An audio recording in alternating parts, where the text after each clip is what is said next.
రైతు భరోసా పథకం అమలుకు రేవంత్ రెడ్డి సర్కార్ ముహూర్తం ఖరారు చేసిన విషయం తెలిసిందే.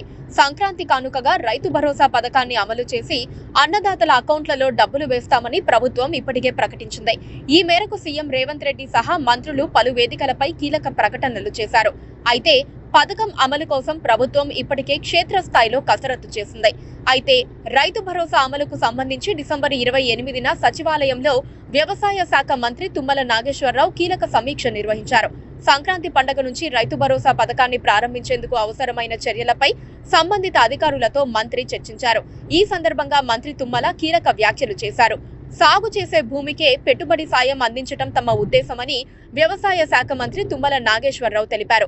ఈ పథకం అమలులో ఖచ్చితత్వం కోసం ఉపగ్రహ డేటా వినియోగించబోతున్నట్లు చెప్పుకొచ్చారు. గ్రామాల్లోని సర్వే నెంబర్ల వారీగా సాగు వివరాల సేకరణ చేపడుతున్నట్టు తెలిపారు. వ్యవసాయ అధికారులు రైతుల పేర్లు నమోదు చేస్తున్నట్టు తెలిపారు. రిమోట్ సెన్సింగ్ డేటా ఆధారంగా సాగు విస్తీర్ణం గుర్తించే యోచిస్తోన్న నేపథ్యంలో సాగు విస్తీర్ణం అంచనా వేయగల కంపెనీల ప్రతినిధులతో చర్చలు జరిపినట్టు మంత్రి తుమ్మల నాగేశ్వరరావు తెలిపారు. గత ప్రభుత్వంలో ఇచ్చిన రైతు బంధు స్థానంలో రైతు భరోసా పథకాన్ని అమలు చేసేందుకు రేవంత్ రెడ్డి సర్కార్ సిద్ధమైన విషయం తెలిసిందే. బీఆర్ఎస్ ప్రభుత్వం ఎకరాకు 10,000 మాత్రమే ఇవ్వగా ఎన్నికల్లో ఇచ్చిన హామీ మేరకు రేవంత్ రెడ్డి సర్కారు మాత్రం ఎకరాకు 15,000 ఇచ్చేందుకు సిద్ధమైంది.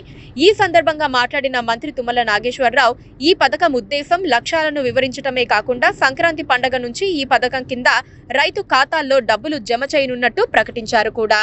Please subscribe to KTV Telugu. KTV Telugu. KTV Telugu. KTV Telugu channel.